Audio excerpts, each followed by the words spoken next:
Chapter 1. The late June sun was brutal, hot enough to melt the Manhattan asphalt.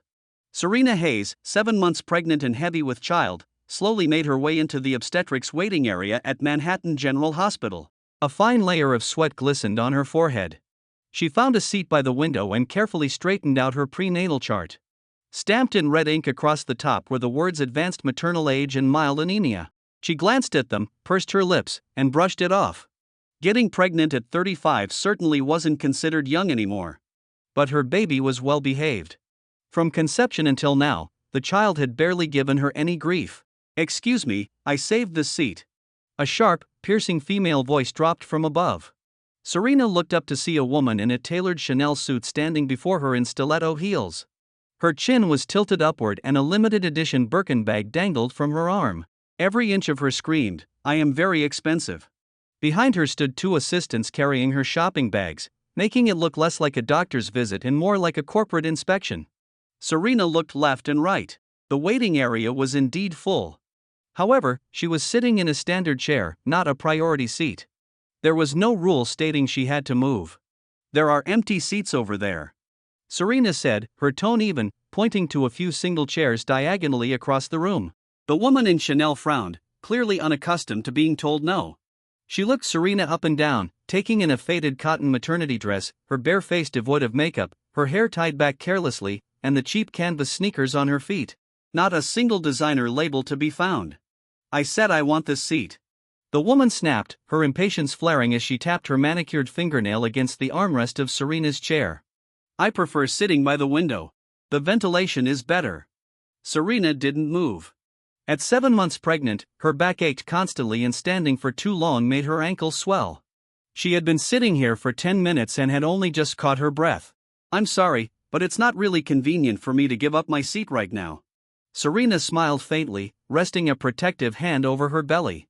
Her attitude was gentle but firm. The Chanel woman's face darkened instantly. She leaned in close, lowering her voice to a volume only the 2 of them could hear. "Do you have any idea who I am? My husband is the vice president of the Gallagher Group. Are you going to move or not? Don't make things difficult for yourself." Serena blinked, her expression unchanging. The Gallagher Group. She knew it. They were one of New York's top real estate dynasties, having expanded into finance, hospitality, and entertainment. In the past, hearing that name might have made her heart skip a beat.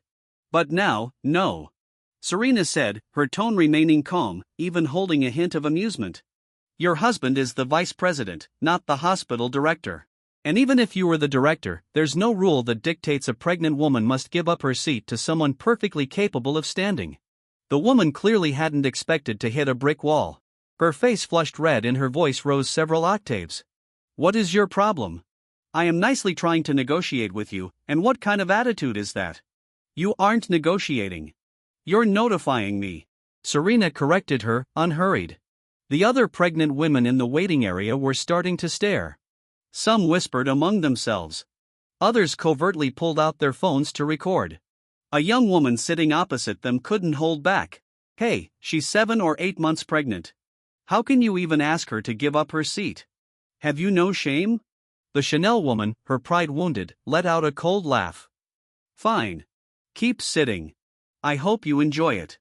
She pulled out her phone and made a call right in front of Serena, deliberately projecting her voice so everyone in the room could hear.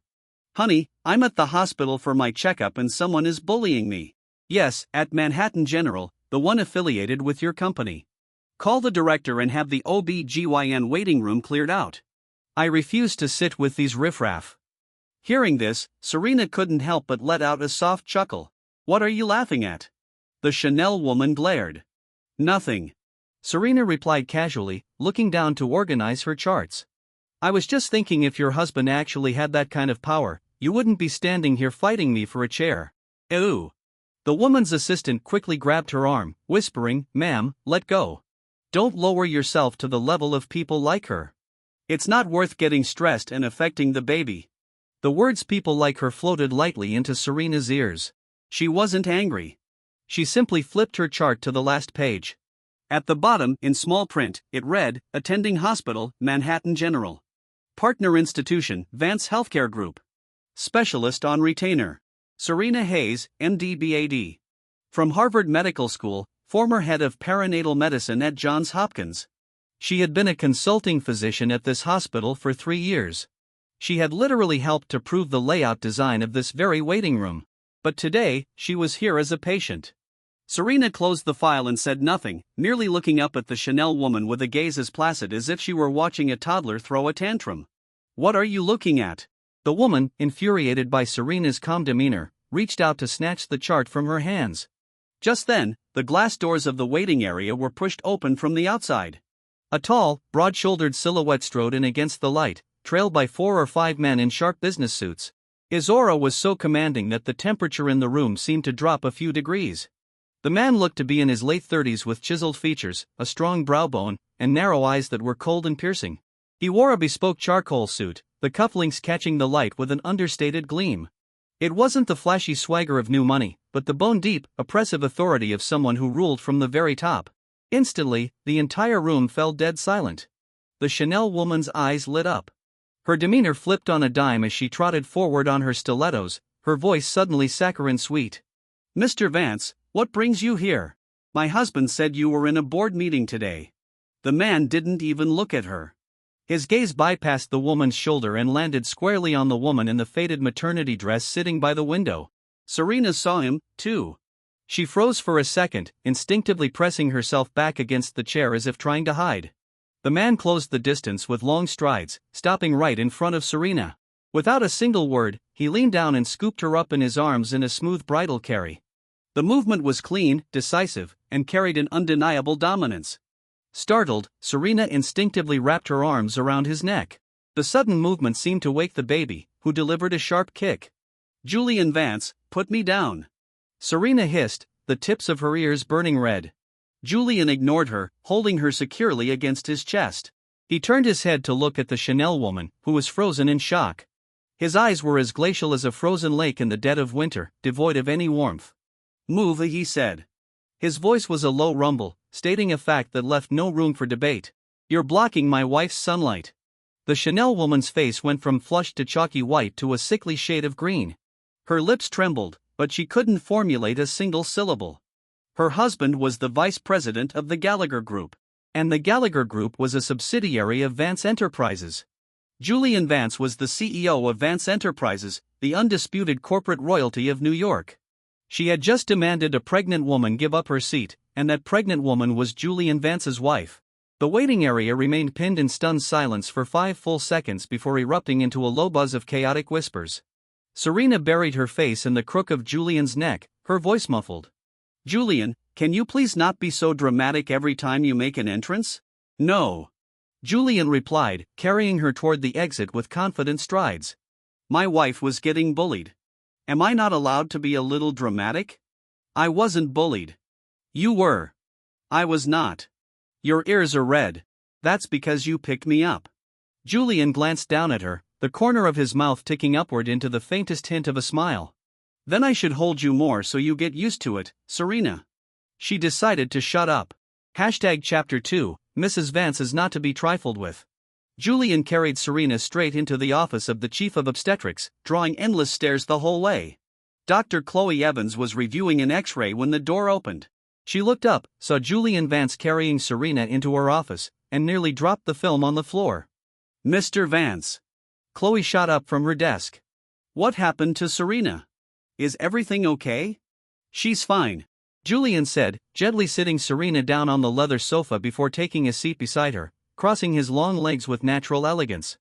"Just here for her checkup. Let's do the ultrasound." Chloe looked at Julian, then at Serena, her eyes darting between the two of them as she swallowed back her questions. Serena was her colleague but also her close friend. Since getting pregnant, Serena had done all her prenatal care here. Yet Chloe had never known who Serena's husband was. Serena's marital status was the hospital's biggest mystery. Her medical file listed her as married, but no one had ever seen a spouse. Serena always came to her appointments alone. Occasionally, a young male assistant would escort her to the door, but that was it. Rumors had floated around. Some whispered she was an unwed mother or that her husband was a deadbeat she was too embarrassed to show. Chloe had asked once, and Serena had only smiled and said, "He's busy with work." Now she knew. It wasn't just work. He was busy holding the entire New York economy in the palm of his hand. Right, well. Chloe cleared her throat, deciding to pretend this was entirely normal. The ultrasound room is prepped. You can head straight in. Serena nodded. She pushed against the armrest to stand up, but before she could fully straighten her back, Julian's hand was already on her waist. Slow down, he murmured. His palm was broad and warm, supporting her lower back with the perfect amount of pressure. Serena cast him a sidelong glance but said nothing, letting him guide her out the door. In the ultrasound room, Serena lay back on the examination bed. She flinched slightly when the cold ultrasound gel hit her belly. Julian stood beside her, his gaze locked onto the small curled-up figure on the monitor. His pupils dilated slightly. Here is the head, the arms, the legs. The technician explained as she guided the wand. Development is excellent. All indicators are perfectly normal and the estimated weight is right on track. On the screen, the tiny life was sleeping peacefully, occasionally twitching a finger as if dreaming. Julian was silent for a long time. Then, he reached out and gently enveloped Serena's hand in his. His hand was trembling slightly. Serena felt it and turned her head to look at him. The man's profile was carved in sharp, rigid lines, his jaw clenched tight, but the rims of his eyes were faintly red. Scared? Serena asked softly. No, Julian replied, his voice a bit hoarse. It's just this is my first time seeing it. Serena's heart squeezed. They had been married for a year and this was the first time Julian had accompanied her to a prenatal appointment. It wasn't that he didn't want to come. It was that she hadn't let him. From the day he met her, Julian had wanted to place her on a pedestal, eager to provide 24-hour personal protection. But Serena wasn't the type of woman who needed shielding. She had lived in the States independently for 8 years, working her way from undergrad to an MD, herself at a world-class institution like Johns Hopkins. She had built her life on her own merit, not under anyone's umbrella. She never wanted people to assume she married Julian Vance for his wealth or status. So, she never mentioned him at the hospital. She handled her checkups alone, did her rounds as usual, and even refused the private chauffeur Julian tried to assign her. I can drive myself, she had said. You are 7 months pregnant, Julian had argued. I've seen chief surgeons perform operations at 9 months pregnant. That's them. I'm a doctor, too. Neither of them would back down. So, they finally compromised. Julian's driver could wait in a hospital parking garage, but he had to park in the darkest, most remote corner so no one would see him. Serena still remembered the look on Julian's face when they agreed to that. He looked like he had swallowed a lemon. Are you feeling terribly wronged? Serena had teased him. No, Julian had replied deadpan. I'm the billionaire CEO of Vance Enterprises. If I don't even have the clearance to be my own wife's driver, what right do I have to feel wronged? Serena had laughed and stood on her tiptoes to kiss his jaw. All right, stop pouting. Julian had looked down at her, pulling her into his arms, resting his chin on the top of her head. He mumbled, Serena, when are you going to let me publicly be your husband? When I stop wanting to be Dr. Hayes. And when will you stop wanting to be Dr. Hayes? Probably in my next life. Julian had been so frustrated he bit her earlobe. But now, in this moment, in the dim light of the ultrasound room, holding Serena's hand and looking at the screen, at the child that belonged to both of them, Julian suddenly felt that everything was worth it. Who cared about pride? Who cared about feeling wronged? She was willing to marry him. She was willing to bear child. That was more than enough. Serena, Julian suddenly spoke. From now on, I'm coming to every appointment. Serena looked at his reddened eyes and stayed silent for 2 seconds. Okay, she said softly. Julian lowered his head, pressing his forehead against the back of her hand, remaining silent for a long time. The technician tactfully turned her head away, pretending to be deeply engrossed in analyzing the monitor. Chapter 3, Return of an Old Flame. After the appointment, Julian drove Serena home before heading to the corporate office. Serena lived in a sprawling, 3,000-square-foot luxury penthouse in one of Manhattan's most exclusive zip codes. Julian had purchased the property before they got married and put the deeds strictly in her name. At the time, Serena had refused, saying it was far too extravagant a gift to accept. Julian had simply said, accept it anyway, because if you don't, I'll buy the entire building. Try me. Serena believed him. When a man set his mind to something, there are no lengths he wouldn't go to. So, she accepted it. Once home, Serena had changed into comfortable loungewear, heated up a glass of milk, and sat on the balcony to soak in the afternoon sun. Her phone buzzed. It was a message from her best friend, Harper Quinn. "Harper, babe, did you check Twitter?" "Serena, no, why?" Harper sent a link. The headline screamed, "Vance Enterprises CEO Julian Vance photographed carrying wife in hospital. Mysterious Mrs. Vance revealed." Serena clicked it. It was a candid shot taken in the waiting room earlier today. In the photo, Julian was striding out carrying her. Her face was buried in his neck, so she was unidentifiable, but Julian's sharp profile was captured with crystal clarity. The comments section was an absolute war zone. "Holy crap, Julian Vance is married? Who is that girl? How the hell did she bag Julian Vance? Look at her clothes, she clearly isn't from old money. Did some Cinderella just secure the bag? Why is everyone so bitter? If Julian Vance wants to carry her, it's his business. Rumor has it they were in the OBGYN ward. Mrs. Vance is pregnant and got harassed by some Karen. So, Julian literally stormed in and carried her out. Wait, who is the woman who harassed her? Supposedly the wife of the VP at Gallagher Group.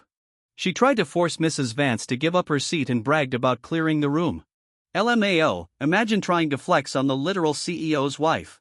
Career suicide much? VP of Gallagher Group, I bet he's fired by tomorrow morning. Serena frowned as she read through it. She hated being trending news and she hated being gossiped about, but she had known this day would come. When you marry a man like Julian Vance, you can't stay hidden in the shadows forever. Her phone rang. It was Julian. "Did you see the trending topics?" His deep voice was steady, betraying no emotion. "I saw. Do you want me to have my PR team wipe it?" Serena thought for a moment. "No. Taking it down will just make us look guilty of something." There was a beat of silence on the other end, followed by a low chuckle. "What's so funny?" "I'm laughing because my wife really is incredible," Julian said. "Anyone else would either be crying and begging me to fix it or panicking to get the article scrubbed. But you're calmer than I am. It's not that big of a deal." Serena took a sip of her milk. "Though, regarding the Gallagher VP's wife, don't make things too hard for her." "Why not? She's pregnant. It's understandable that her hormones are all over the place and she didn't actually hurt me. She just threw around some nasty words. She demanded you give up your seat. And I didn't. She insulted you. Words didn't break my bones." Julian went quiet again. Then he said, "Serena, have you ever considered that the reason you can brush it off is because you were strong enough to defend yourself? But what about someone else? If it hadn't been you sitting in that chair today, but a truly vulnerable pregnant woman, what kind of abuse would she have suffered?" Serena's hand paused on her glass. "You're right," she said softly. "I didn't think of it that way. So, let me handle this," Julian said. "It's not just about avenging you. It's about setting boundaries." "What kind of boundaries?" "That in this circle, no one is allowed to throw their weight around to bully others." Julian's voice was light, but absolute. "Especially not pregnant women." Serena didn't argue further. She knew Julian measured his actions carefully. She didn't need to micromanage him. After hanging up, Serena leaned back against the sofa, closing her eyes to rest. The sunlight pouring through the floor-to-ceiling windows was warm and sleep-inducing. In her drowsy state, she heard the doorbell ring. The housekeeper answered it, followed by the crisp, sharp sound of high heels clicking against the marble floor. Serena opened her eyes to see a woman standing in the living room. She was in her early 30s, tall, with features so exquisite she looked like she had stepped off the cover of Vogue. Dressed in an immaculately tailored white dress, her long hair cascaded over her shoulders. She radiated an aloof, old-money elegance, carrying an aura of someone entirely untouched by the mundane struggles of the world. Serena knew exactly who she was. Actually, the entirety of New York's high society knew who she was. Victoria Kensington, Julian Vance's sweetheart, the undisputed golden girl of their social circle. Back in the day, their romance had been legendary, the perfect pairing of beauty, brains, and elite pedigrees. Everyone assumed they would get married, but for reasons unknown, they broke up during their junior year. Afterward, Victoria went abroad to Europe and hadn't returned for 15 years. But now she was back, standing right in Serena's living room, calmly assessing her. "You must be Serena," Victoria spoke. Her voice was cool and melodic, like a crystal-clear spring.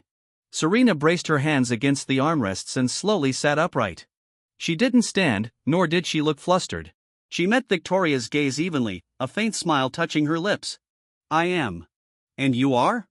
Victoria, the woman offered her name as if confirming a suspicion. An old friend of Julian's. Old friend, the phrasing was delicate. Not too distant, not too intimate, but leaving a massive amount of room for imagination. Serena nodded, her expression unruffled. Hello, please have a seat. Would you like coffee or tea? Victoria seemed slightly taken aback by the casual response. She looked Serena over, her gaze lingering on the noticeable bump of her stomach for a fraction of a second before moving away. No need, Victoria said. I just came to inform you of something. Go ahead. I recently moved back to the States to accept a position as the chief medical advisor for Vance Healthcare. Victoria paused. Julian knows about this. He personally approved my hire. Serena's fingers tapped lightly against the sofa's armrest. Vance Healthcare. Chapter 4, She is no Cinderella. That was one of the crown jewels of Vance Enterprises, a division Julian oversaw directly. And a role of chief medical advisor didn't require board approval. Julian could make that call single-handedly. And he hadn't told her. And? Serena asked, her tone steady. Victoria stared at her, a hint of scrutiny creeping into her eyes. You weren't angry.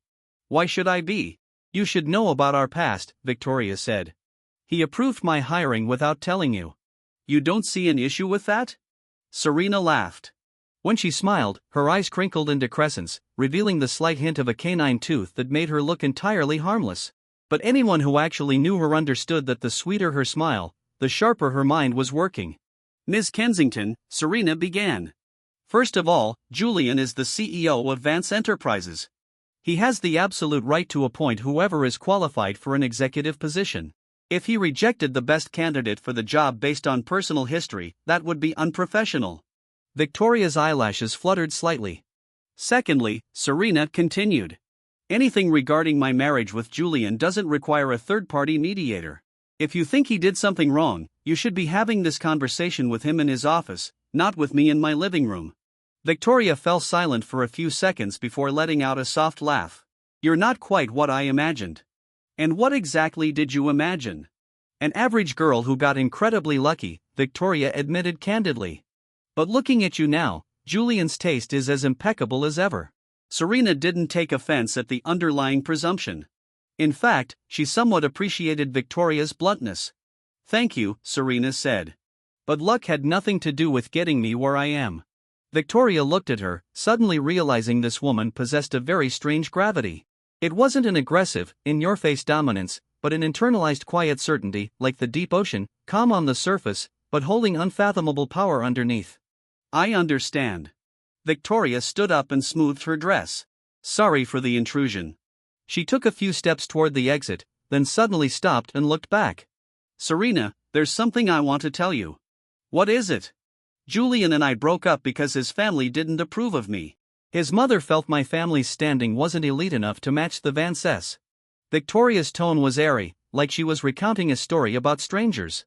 He fought with his family over it for a long time, but in the end, we still couldn't make it work. Serena listened quietly. I know he never married after that. Not until he met you, Victoria said. So, I wanted to see for myself exactly what kind of woman could finally make him willingly walk down the aisle. And did you see it? Victoria looked at her, the corners of her lips curling into a complex, unreadable smile. I did, she said. A woman who has earned my absolute respect. With that, she turned and left. The sharp click of her heels faded away, eventually swallowed by the chime of the elevator doors. Serena sat alone on the sofa. She looked down at her rounded belly and let out a soft sigh. Well, baby, she murmured, Daddy's ex-girlfriend just paid Mommy a visit. What do you think Mommy should do? The little one inside delivered a solid kick. Serena winced at the impact, but grinned. Yeah, you think Mommy's got this handled, too, don't you? The news of Victoria Kensington's return spread through New York's elite circles like wildfire. And right behind it came a tidal wave of rumors and speculation.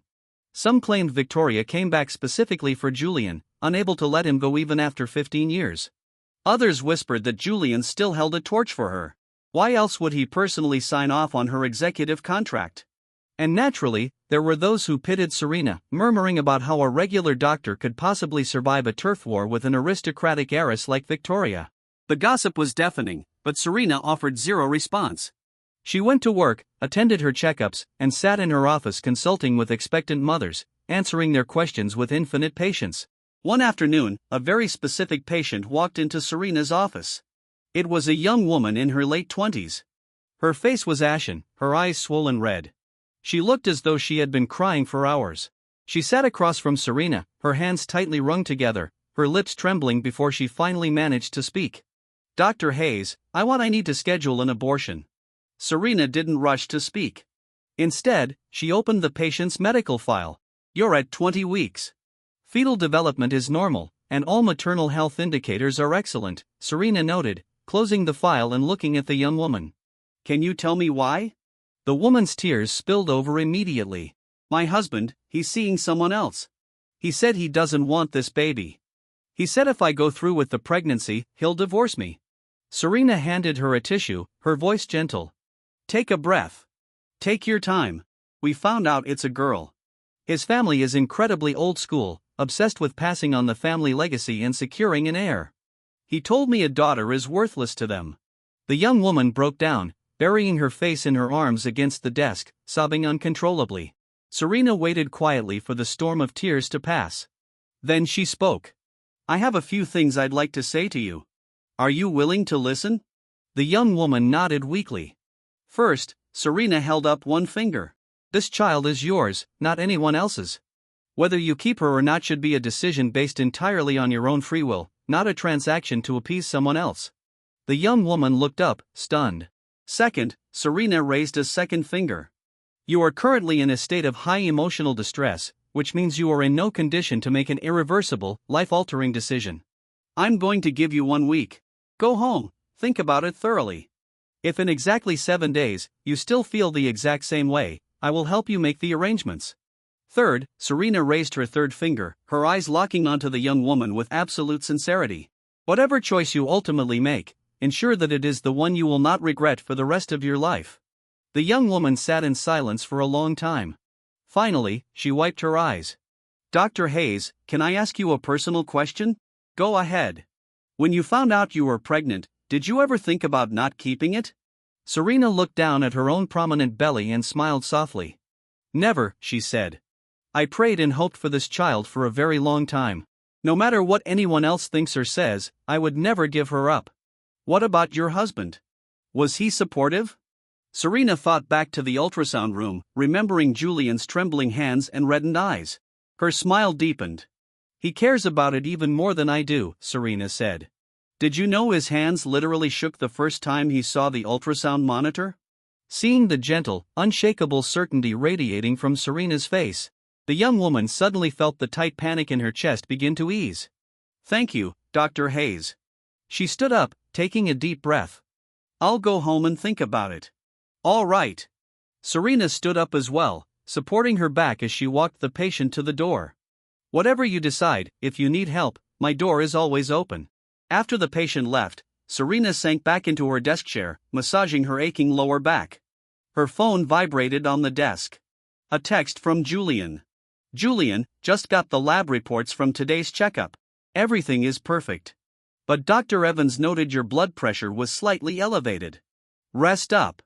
Don't overwork yourself."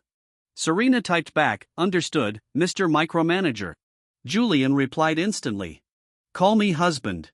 Serena, husband. Julian, good girl. "What are you craving for dinner?" "I'll have the chef prep it." Serena, "I want your homemade braised short ribs." Julian, deal. "I'll leave the office early and cook them for you." Looking at the screen, Serena couldn't suppress a laugh. To the rest of the world, this man was a ruthless corporate titan who could shift markets with a phone call. Yet he was perfectly willing to put on an apron and slow roast short ribs for her at the end of the day. Sometimes it felt like she must have saved the galaxy in a past life to deserve this. But most of the time, she simply knew she was worthy of it. She wasn't a Cinderella waiting to be rescued by a prince. She was Serena Hayes, accepted into pre-med at 17 in the top percentile, earned her MD and PhD from Harvard Medical School by 26, became one of the youngest renowned maternal-fetal medicine specialists in the country by 28, and chose to leave a highly lucrative private sector offer to focus on frontline clinical work and research. Her resume alone was enough to silence any room. She just never bothered to parade it around, because she firmly believed a person's worth didn't need to be proven by their titles. Chapter 5, The First Love's True Intentions. Following her appointment to Vance Healthcare, Victoria Kensington proved to be ruthlessly competent. She spearheaded several major clinical research initiatives that sent shock waves of approval through the medical industry. Her dynamic with Serena settled into a delicate equilibrium. They didn't intentionally seek each other out, nor did they deliberately avoid one another. When they crossed paths, they exchanged polite nods. And when their work required collaboration, their communication was flawlessly professional. But Serena was always aware of Victoria's evaluating gaze. It was as if Victoria was still measuring whether Serena was truly up to par. The turning point came over a weekend. Vance Healthcare was hosting a massive national medical symposium, and Serena was invited to sit on the panel as a keynote specialist. Victoria was also there, acting as the master of ceremonies. Halfway through the morning sessions, chaos erupted. A young resident physician in the audience suddenly collapsed, her face deathly pale, gasping for air. The auditorium spiraled into a panic. Someone yelled to call 911. Another person clumsily tried to perform chest compressions. Serena immediately stood up. Heavily pregnant, she navigated down the steps and knelt beside the collapsed doctor. "Stop crowding her. Back away and give her some air," Serena commanded. Her voice wasn't a shout, but it possessed a stabilizing authority that cut through the panic. She expertly checked the young doctor's pulse, airway, and pupillary response. Looking up, she asked a nearby colleague, "Does she have any pre-existing conditions?" "She struggles with severe hypoglycemia. She's fainted twice before," the colleague stammered. Serena nodded. She immediately ordered someone to grab a glass of water dissolved with sugar packets and pieces of chocolate. Carefully cradling the young woman's head, she coaxed her to swallow small sips of the sugar water. Within minutes, the young doctor's eyelashes fluttered and color began returning to her cheeks. "You're okay. It was a hypoglycemic syncope," Serena said, standing up. Her knees groaned in protest from squatting for so long, and she subtly pressed a hand against her lower back to steady herself. "Make sure you eat on a regular schedule from now on, and always keep hard candies in your pocket." The young doctor nodded weakly, full of gratitude. "Thank you, Dr. Hayes." The entire auditorium erupted into spontaneous applause. From her vantage point on the stage, Victoria watched Serena, 7 months pregnant, kneeling on the hard floor to save a life without a second thought. Victoria's eyes were filled with complex emotion. After the conference adjourned, Victoria caught up to Serena in the lobby. "Serena, wait a second." Serena stopped and turned around. Victoria descended the marble staircase, the rhythmic click of her heels echoing through the emptying hall. "Did you need something?" Victoria stopped in front of her, letting a few beats of silence pass before speaking. "I originally assumed Julian only married you because you got pregnant and he felt obligated to take responsibility." Serena raised a single eyebrow, but said nothing. "But now I know," Victoria said, looking directly into Serena's eyes. "He married you because you were exceptional." Serena waited quietly for her to finish.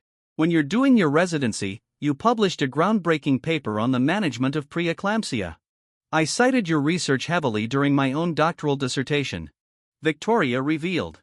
"I always pictured the author of that paper as some gray-haired 60-year-old professor. I had no idea it was you." The plot twist was so sudden that Serena genuinely blinked in surprise before a smile broke across her face. "You've read my papers?" "More than just read them," Victoria said. "My entire thesis references your clinical findings in 3 separate chapters. Technically speaking, you're my academic senior." "So, you didn't take the job at Vance Healthcare for Julian?" Victoria looked at her, and suddenly she smiled, too. It wasn't a frosty, untouchable smile she usually wore. It was warm and entirely genuine.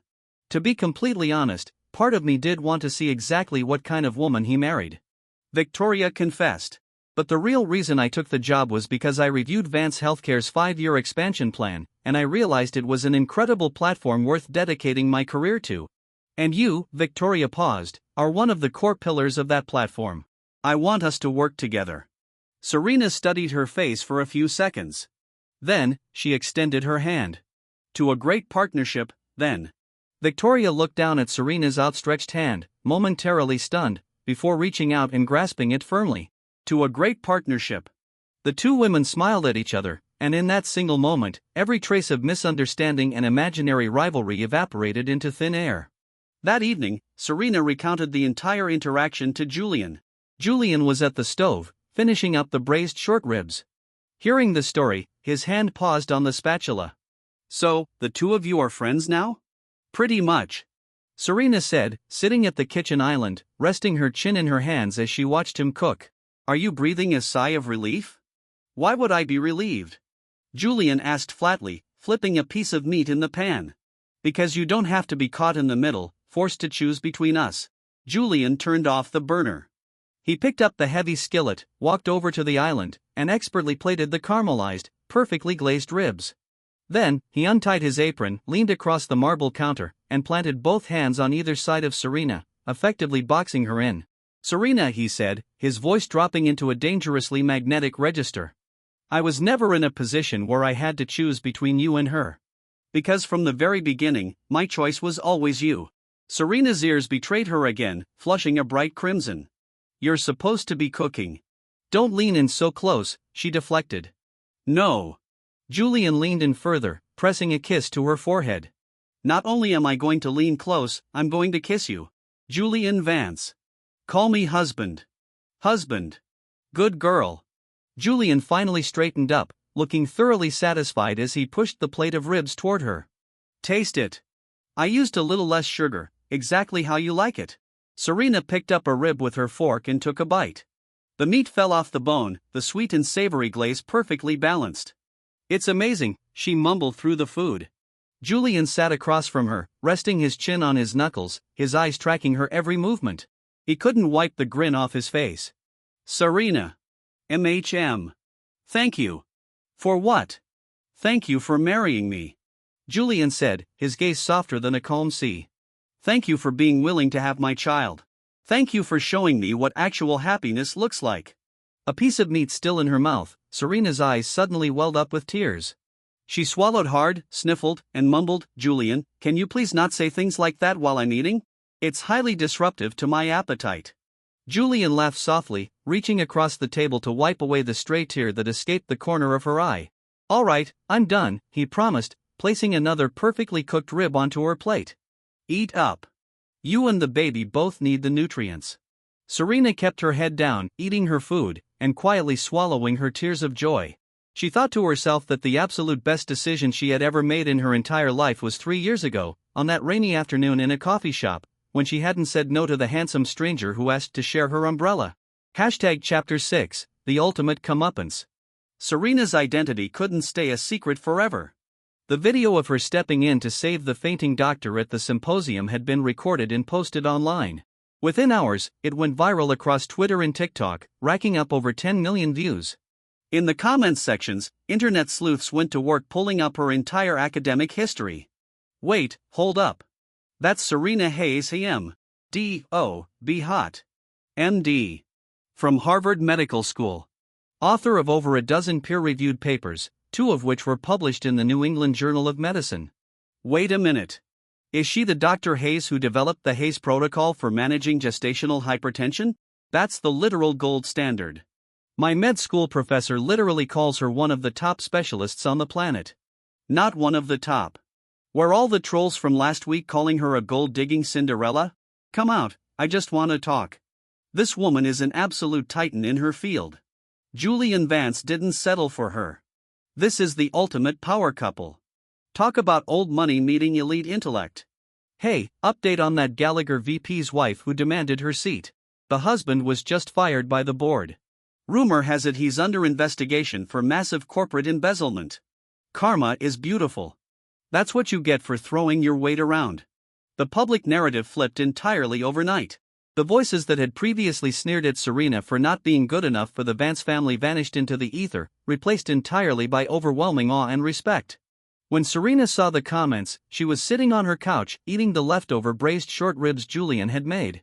She didn't feel any particular surge of triumph. The court of public opinion had never really mattered to her. However, one detail did make her laugh. The news of the Gallagher VP getting fired for embezzlement. Surprisingly, Julian hadn't orchestrated it. You probably won't believe me, but I actually had nothing to do with that, Julian said, leaning back on the opposite end of the couch, flipping through a copy of the Wall Street Journal, sounding entirely innocent. Oh, I believe you, Serena replied. If you actually wanted to crush him, you wouldn't have waited this long. Then why are you smiling? I'm smiling because some people think their biggest asset is the power they borrow from others.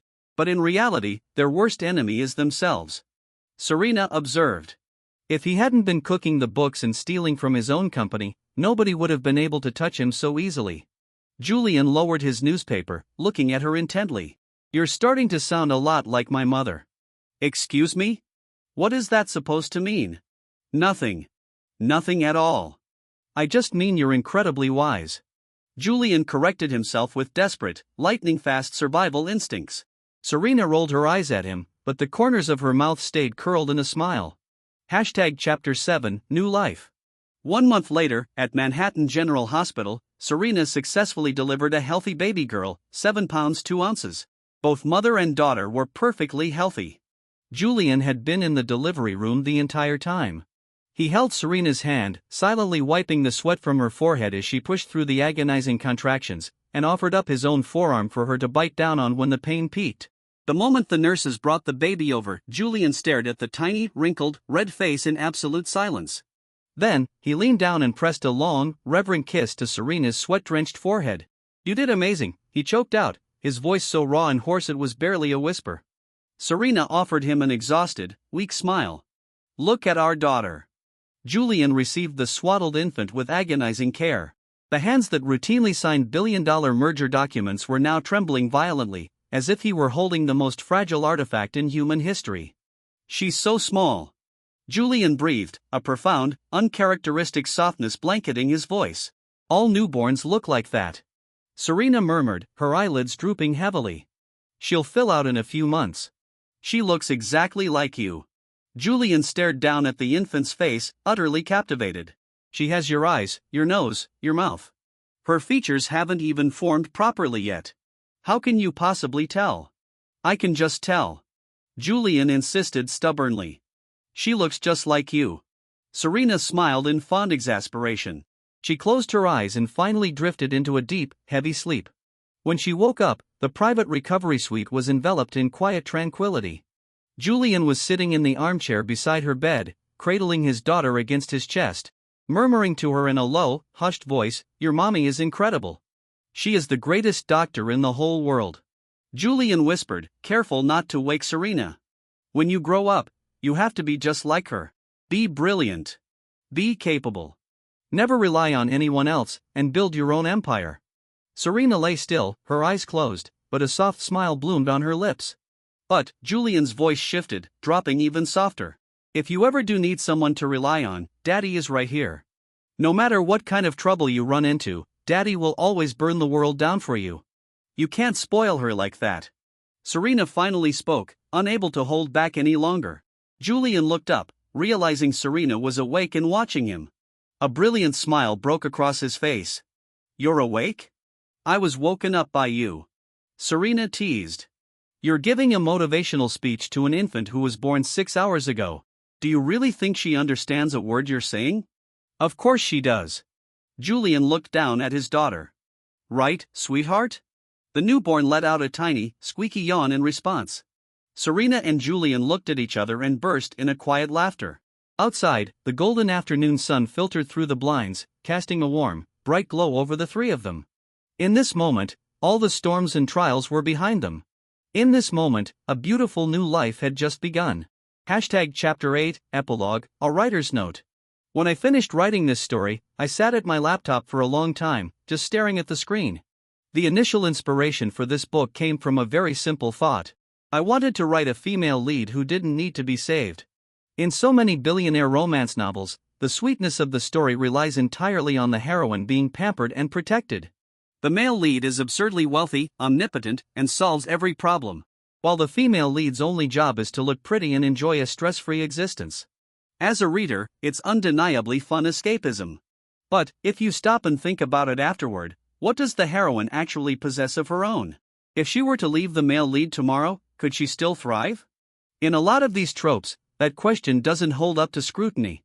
So, I wanted to write a different kind of heroine. A woman who doesn't need a billionaire's protection to dominate the world she lives in. Serena Hayes is exactly that kind of woman. She is an elite medical specialist. She has her own career, her own ambitions, independent critical thinking, and a rock-solid moral compass. She refuses to be an accessory to anyone, and she isn't intimidated by anyone. Even when faced with her husband's legendary first love, she remains entirely poised and unbothered.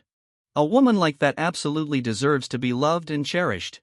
But, more importantly, she doesn't need to be cherished to live a spectacular life. Her brilliance isn't something bestowed upon her by someone else. It radiates from within her. As for our male lead, Julian Vance, I deliberately avoided writing him as a suffocating, toxic alpha boss. Yes, he is powerful and wealthy, but he profoundly respects Serena's independence, and is entirely willing to compromise for her boundaries. He isn't saving Serena. He is partnering with her. To me, that is what true romance looks like. It isn't one person keeping another in a gilded cage. It's two equals standing shoulder to shoulder, facing the world together. Regarding the classic revenge and blow-up trope, I actually handled it with a lot of restraint. I didn't have Serena arrogantly flex her resume, nor did she go out of her way to destroy the woman in the Chanel suit. Because I truly believe the ultimate comeuppance isn't about publicly humiliating your haters. It's about living a life so undeniably excellent that every doubt cast against you becomes an absolute joke. Serena's mic drop moment didn't rely on Julian's money. It relied entirely on her own hard-earned merit. The second her credentials hit the internet, every person who mocked her was silenced. Not because they feared Julian Vance's wrath, but because they realized this woman was a titan in her own right. That kind of victory is the most satisfying of all. As for Victoria Kensington, I refuse to write her as the stereotypical, malicious other woman. Because I believe that genuinely exceptional people are capable of recognizing greatness in others. Victoria and Serena are both absolute powerhouses in their respective fields. There is a layer of mutual assessment and subtle competition. But, ultimately, they forge a bond of mutual respect born of their shared brilliance. I know this approach might lack the typical soap opera drama, but I find it more authentic and far more elevated. Finally, regarding the core theme of this story, I want to say this. The greatest kind of love is the one that empowers you to become a better version of yourself. And the greatest kind of life is knowing that, with or without that love, you are fully capable of being phenomenal on your own. I hope that everyone reading this story can, like Serena, ignite their own brilliance regardless of their circumstances. Don't wait around for someone else to light up your world. Shine your own light. May every girl grow up to be her own sun.